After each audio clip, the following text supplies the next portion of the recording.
Hello students, welcome back to our YouTube channel. I hope you all are good and your studying is also going good.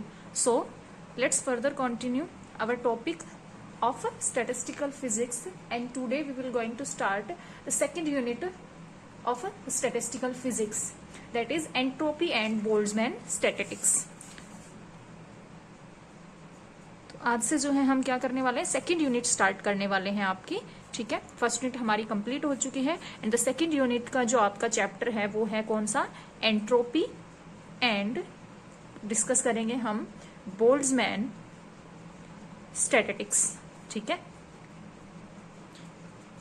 ये आपका chapter है. ठीक है, तो इसमें जो है आपका सबसे पहला जो टॉपिक आता है वो आता है पोस्टुलेट ऑफ स्टैटिस्टिकल फिजिक्स की. स्टैटिस्टिक्स हमें पढ़नी है ना, अभी हम उसमें एंटर करेंगे. अभी तक तो हमने कुछ नहीं पढ़ा स्टैटिस्टिक्स का, हमने क्या पढ़ा, सिर्फ प्रोबेबिलिटी और ये सब चीजें पढ़ी थी फर्स्ट यूनिट, जो बिल्कुल डिफरेंट थी.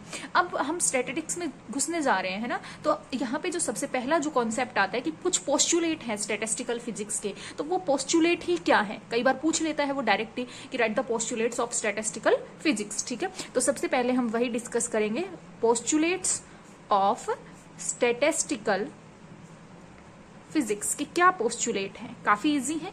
ठीक है, कुछ आपके 4, 5 या 6 ही पोस्टुलेट हैं, आराम से ध्यान से सुनना, बिल्कुल इजी है. देखो, पहला पोस्टुलेट क्या है, स्टैटिस्टिकल फिजिक्स कहती है कि आपके जितने भी गैस हैं या जो भी सिस्टम है, ठीक है, जो भी सिस्टम है वो किससे मिलके बना होता है, एक लार्ज नंबर ऑफ मॉलिक्यूल्स से. ठीक है, और वो मॉलिक्यूल्स क्या होते रहते हैं, आपके कॉन्स्टेंटली मूव करते रहते हैं, मतलब वो रेस्ट में नहीं होते, किसमें होते हैं, मोशन में. यही पहला पोस्टुलेट है. क्या है कि कोई भी आपका सिस्टम है वो किससे मिलके बना होता है, लार्ज नंबर ऑफ पार्टिकल्स से, एटम से, आयंस या मॉलिक्यूल्स से. ठीक है, और वो क्या होते रहते हैं, कॉन्स्टेंटली आपके रैंडमली मूव करते रहते हैं. ठीक है, तो यही सबसे पहला पोस्टुलेट है. क्या, ऑल सिस्टम्स, जो भी आपके सिस्टम है वो क्या होते हैं, आर कंपोज्ड ऑफ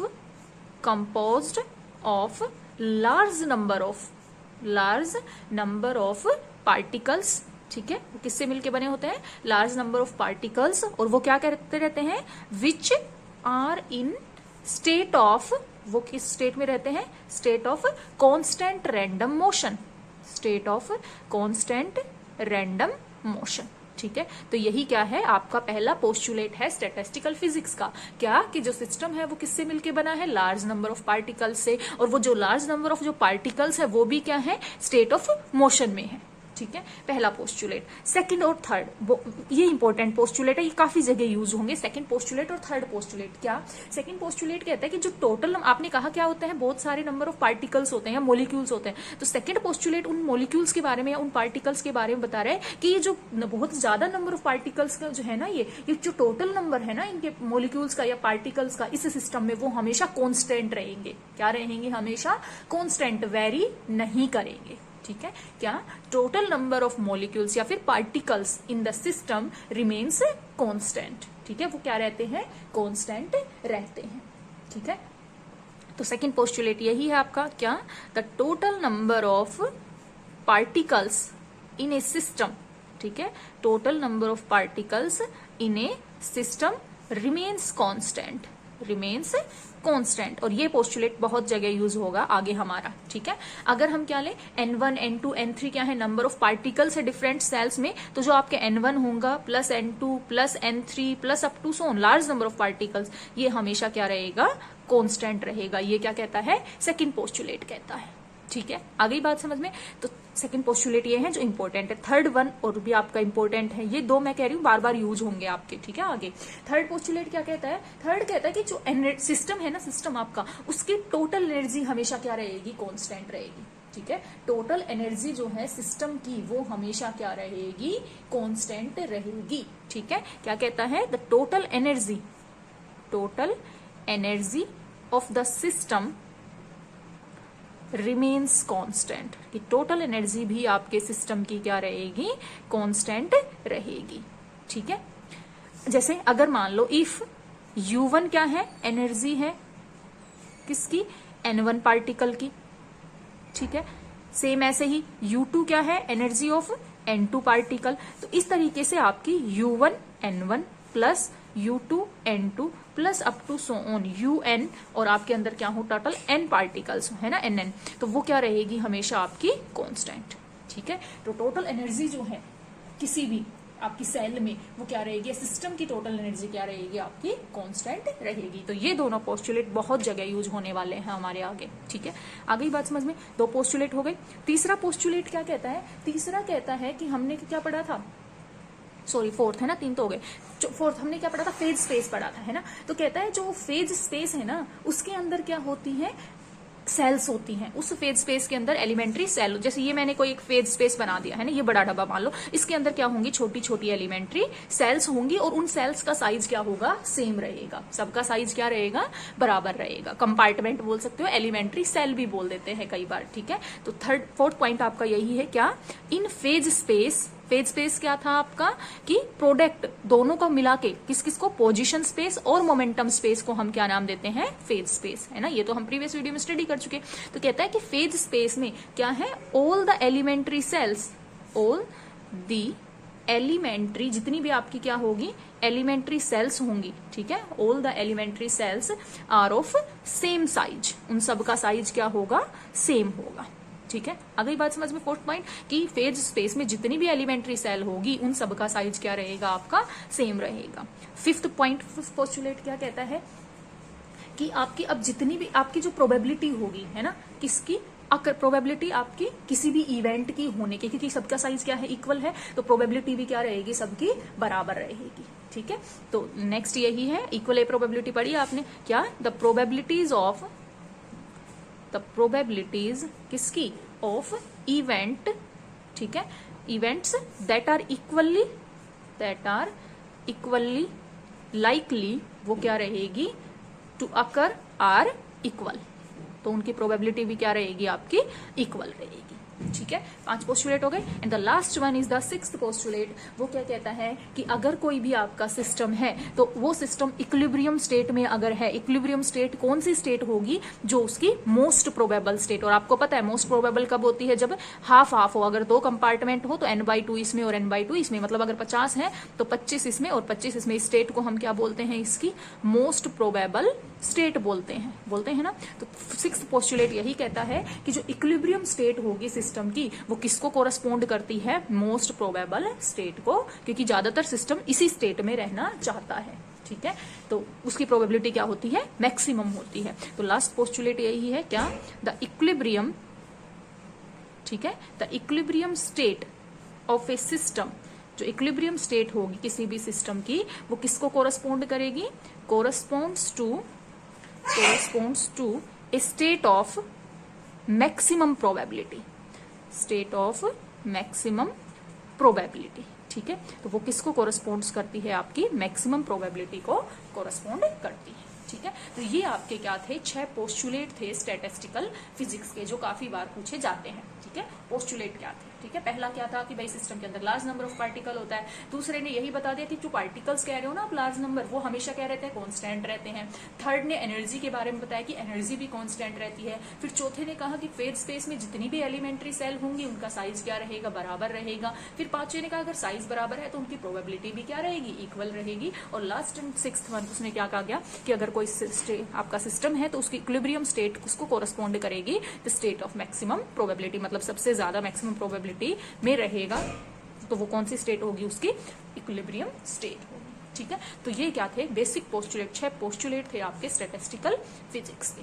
ठीक है, अब हमने कल फेज स्पेस तो पढ़ लिया था, है ना, पढ़ लिया था। अब बात करते हैं फेज स्पेस की वॉल्यूम, कि सिस्टम के लिए फेज स्पेस की वॉल्यूम क्या होगी। ठीक है, तो volume of the phase space, इसी के साथ हम बात कर लेते हैं। तो वॉल्यूम ऑफ फेज स्पेस, कि फेज स्पेस की वॉल्यूम कितनी होगी भाई। ठीक है, इसके लिए हम क्या करते हैं, मान लो हमने कोई भी एक सिस्टम कंसिडर किया। ठीक है, उस सिस्टम के अंदर क्या है, आपके n नंबर ऑफ पार्टिकल्स हैं। ठीक है, ये तो जस्ट समझना है बस आपको। तो देखो, अगर क्योंकि क्या है, वॉल्यूम किसकी बात करें हम, फेज स्पेस। फेज स्पेस क्या होता है आपका, फेज स्पेस आपका होता है product of position space and और किसका, momentum space and momentum space, यही क्या होता है, फेज स्पेस, है ना। अब पोजीशन स्पेस के लिए हमें क्या चाहिए, 3 कोऑर्डिनेट चाहिए। कौन कौन से, x, y और z। ये किसके कोऑर्डिनेट हैं आपके, coordinates of coordinates of phase space, sorry position space, ये किसके कोऑर्डिनेट है, पोजीशन स्पेस के कोऑर्डिनेट। सेम मोमेंटम के लिए आपको 3 चाहिए, px, py और pz। तो ये आपके क्या हैं, कोऑर्डिनेट्स हैं किसके, ऑफ मोमेंटम स्पेस, ठीक है, मोमेंटम स्पेस। तो पहले इसकी वॉल्यूम की बात करें तो इसकी वॉल्यूम को क्या लिखेंगे, कैपिटल V लिखेंगे, है ना। कैपिटल V क्या होगी, volume in the ordinary position space. Capital V जहां भी हम यूज करेंगे वॉल्यूम क्या होगी, volume of ordinary position space, क्योंकि ये चीजें आगे हम यूज करेंगे। कैपिटल V किसकी वॉल्यूम बताएगा, पोजीशन स्पेस की। और ये जो गामा होगा, ठीक है, गामा ये क्या बताएगा आपको, वॉल्यूम ऑफ किसकी, मोमेंटम स्पेस, वॉल्यूम किसकी, मोमेंटम स्पेस की। तो अब अगर मैं बात करूं हमें क्या निकालनी है, वॉल्यूम ऑफ, हमें तो चाहिए वॉल्यूम ऑफ फेज स्पेस, यही चाहिए ना। तो वो क्या होती है, प्रोडक्ट होगी किस किस की, product of volume of position space, है ना, पोजीशन स्पेस की और किसकी, and momentum space, and momentum space. तो इसको हम रिप्रेजेंट करते हैं टाउ से, किससे, टाउ से। तो वो किस किस का प्रोडक्ट होगी, v इंटू गामा, वो क्या होगी, v इंटू गामा, ठीक है। तो इसको रिप्रेजेंट करते हैं किससे, टो से, ठीक है। तो ये क्या है, volume of the phase space. Capital V क्या है, volume of the position space, और गामा क्या है, volume of the momentum space, ठीक है। तो ये आपकी क्या हो गई, वॉल्यूम किसकी, फेज स्पेस की, ठीक है। आ गई बात समझ में, ये तो वॉल्यूम की बात की। अब बात करते हैं साइज ऑफ फेज स्पेस, किसकी बात करते हैं, साइज ऑफ फेज स्पेस, कि साइज क्या होगा उस फेज स्पेस का, ठीक है। अब बात करते हैं हम किसकी, size of the phase space, ठीक है। तो देखो हमने अभी अभी कहा था, इसके लिए हम क्या कंसीडर करेंगे, कोई भी आपका एक फेज स्पेस लिया हमने, ठीक है। मान लो मैं इसमें दिखाना चाह रही हूँ, ये हमने फेज स्पेस लिया जिसकी वॉल्यूम क्या है, टो है। ये क्या लिया, एक फेज स्पेस जिसकी वॉल्यूम क्या है, टो है। अब इस फेज स्पेस में हमने क्या पढ़ा था, क्या होती हैं आपकी एलिमेंट्री सेल्स होती हैं, है ना। अभी अभी पोस्टुलेट कहता है कि इसमें क्या होती है, एलिमेंट्री सेल्स होती हैं, और जिनका साइज क्या होता है, इक्वल होता है सबका साइज, ठीक है, यही होता है। तो पहले हमने क्या कंसीडर किया, हमने एक जो है फेज स्पेस कंसीडर किया जिसकी वॉल्यूम कितनी है, टो वॉल्यूम है, और उसको हमने डिवाइड कर दिया किसमें, large number of elementary cells में, और जिसकी वॉल्यूम, हर एलिमेंट्री जो सेल होगा उसका साइज बराबर है, इसका मतलब वॉल्यूम भी सबकी क्या रहेगी, बराबर रहेगी, ठीक है। तो अब कोई एक पर्टिकुलर एलिमेंट्री सेल उठाते हैं, मान लो ये उठाई हमने, ठीक है। तो यहाँ पे मान लो पोजीशन कोऑर्डिनेट x है, तो यहाँ पे है x प्लस डी एक्स, ये y है तो y प्लस डी वाई, ये z, तीनों कोऑर्डिनेट लिखे ना, z प्लस डी जेड, ये तो पोजीशन के। ऐसे ही मोमेंटम का यहाँ px है तो px plus D P x, यहाँ पे py, ये क्या है, py प्लस dpy। तो मतलब इस ये जो एलिमेंट्री सेल हुई इसका साइज, इसके कोऑर्डिनेट क्या हुए एक्चुअल में, dx, dy और dz तो क्या हो गए, पोजीशन कोऑर्डिनेट, और dpx, dpy और dpz क्या हो गए, इसके जो है मोमेंटम कोऑर्डिनेट, है ना, क्योंकि फाइनल माइनस इनिशियल होता है, ठीक है। तो ये हमने क्या ली, कोई एक एलिमेंट्री सेल ली। हम देखना चाहते हैं कि साइज क्या है, ठीक है, फेज स्पेस का, जो आपकी size of phase space cell, cell का साइज हम देखना चाहते हैं, ठीक है, कि जो एक सेल होती है उसका कितना साइज हो सकता है, ठीक है। तो उसके लिए हम लिखते हैं, सबसे पहले हमने क्या किया, सपोज किया या कंसीडर किया क्या, ए वॉल्यूम, कितनी वॉल्यूम, टाउ, टाउ वॉल्यूम, ठीक है, किसकी, of the phase space, of the phase space, and we have divided, and we divided किसको, the phase space, divided the phase space into किसमें, large number of, into large number of elementary, large number of elementary cells of equal volume, हर एक की volume क्या होगी, बराबर होगी, ठीक है। तो इसके लिए हमने कंसीडर किया एक सेल, ठीक है। कंसीडर, लेटस कंसीडर, हमने क्या की, let's consider a cell lying between, जो कहाँ लाई कर रही है, lying between position coordinate, position, lying between position coordinate क्या है, कोऑर्डिनेट आपके x to x plus D X, ठीक है, y to y plus D Y, और z to z plus D Z में। एंड मोमेंटम कोऑर्डिनेट क्या है, and momentum coordinate px to px plus dpx, py to py plus dpy, है ना, और pz to pz plus dpz। तो जो size तो एक्चुअल में इन एक्चुअल आपके कोऑर्डिनेट्स क्या हुए, कोऑर्डिनेट्स ऑफ एलिमेंट्री सेल। तो एक्चुअल में जो कोऑर्डिनेट्स हुए एलिमेंट्री सेल के वो क्या हुए हमारे, दैट इज पोजीशन कोऑर्डिनेट पहले लिखते हैं। पोजीशन कोऑर्डिनेट क्या हुए, पोजीशन कोऑर्डिनेट हमारे क्या आए, dx dy एंड dz, ठीक है। उसके बाद मोमेंटम कोऑर्डिनेट क्या आए, मोमेंटम कोऑर्डिनेट क्या आए हमारे, dpx dpy एंड dpz, ठीक है। आ गए तीनों कोऑर्डिनेट, 3 पोजीशन के और 3 किसके आ गए, मोमेंटम के। अब हमें पहले क्या निकालेंगे, हम पहले निकालेंगे वॉल्यूम किसकी, पोजीशन कोऑर्डिनेट, पोजीशन स्पेस की, है ना, वॉल्यूम ऑफ पोजीशन स्पेस। तो वॉल्यूम ऑफ पोजीशन स्पेस को किससे रिप्रेजेंट करते हैं, v, तो वो क्या हो जाएगी dx into dy into dz, यही होगी। उसके बाद अगर हम बात करें क्या, volume of momentum space, momentum space की वॉल्यूम किससे रिप्रेजेंट कर रहे थे, गामा, वो क्या हो जाएगी dpx dpy इंटू dpz, यही होगी। और हमें तो क्या निकालनी है, हमें तो वॉल्यूम ऑफ फेज स्पेस निकालनी है उस एलिमेंट्री सेल की। तो वॉल्यूम ऑफ फेज स्पेस किसकी, ऑफ एलिमेंट्री सेल। तो वॉल्यूम कितनी हो जाएगी, दैट इज टो, वो क्या हो जाएगी v इंटू गामा। तो टो क्या आया, dx dy dz into dpx dpy और dpz। तो ये क्या हो गई, वॉल्यूम हो गई उस एक एलिमेंट्री सेल की, ठीक है। अब बात आती है देखो इस चीज को कि ये जो वॉल्यूम है इसको हम 2 तरीके से, एक तो क्लासिकल मैकेनिक्स की बात करते हैं, एक किसकी बात करते हैं, क्लासिकल मैकेनिक्स, और एक बात करते हैं किसकी, क्वांटम मैकेनिक्स, क्वांटम मैकेनिक्स, ठीक है। 2 ब्रांच है फिजिक्स की, एक क्लासिकल और एक क्वांटम। देखो क्लासिकल मैकेनिक्स क्या कहती है, क्लासिकल मैकेनिक्स कहती है कि जो ये वॉल्यूम है ये टाउ, ये किसके बराबर होगी, h0 क्यूब के बराबर होगी। क्या कहती है, ये किसके बराबर होगी, h0 क्यूब के, किसकी वॉल्यूम, उस एक एलिमेंट्री सेल की, मतलब इस एक बॉक्स की जो वॉल्यूम होगी वो कितनी होगी, h0 क्यूब होगी। ये तो क्या कहती है, क्लासिकल मैकेनिक्स कहती है सबसे पहली बात, ठीक है। क्या कहती है कि वॉल्यूम किसके बराबर होगी, h0 क्यूब के बराबर। दूसरी क्लासिकल मैकेनिक्स क्या कहती है, सर्टेनिटी की बात करते हैं, निश्चितता, है ना। क्लासिकल मैकेनिक्स क्या कहती है, सर्टेनिटी, निश्चित। ये कहती है कि जो ये h0 क्यूब है ना, वैल्यू ऑफ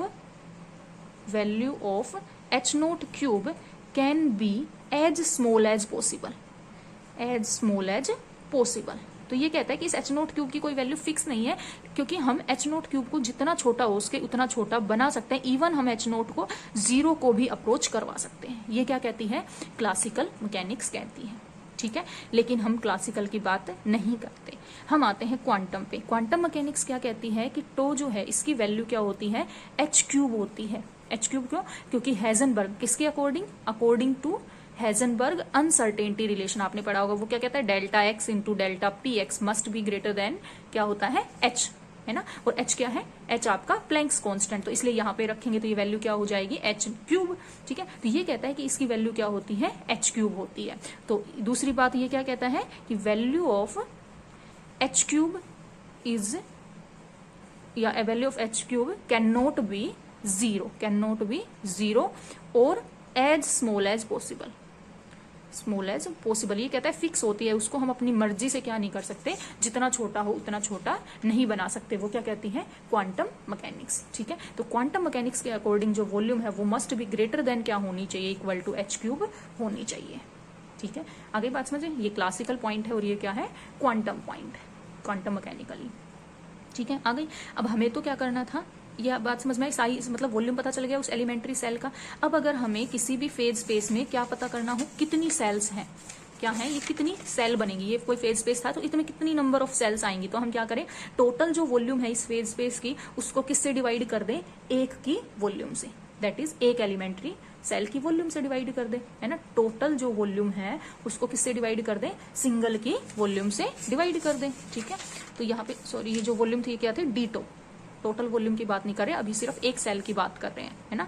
तो ये क्या है आपका डी टाउ है, ठीक है। तो अगर हमें क्या निकालना हो, नंबर ऑफ सेल्स निकालनी हो, क्या निकालनी हो, total number of cells in phase space, in phase space. Total number of cell कैसे निकलेंगी कि जो वॉल्यूम है, टोटल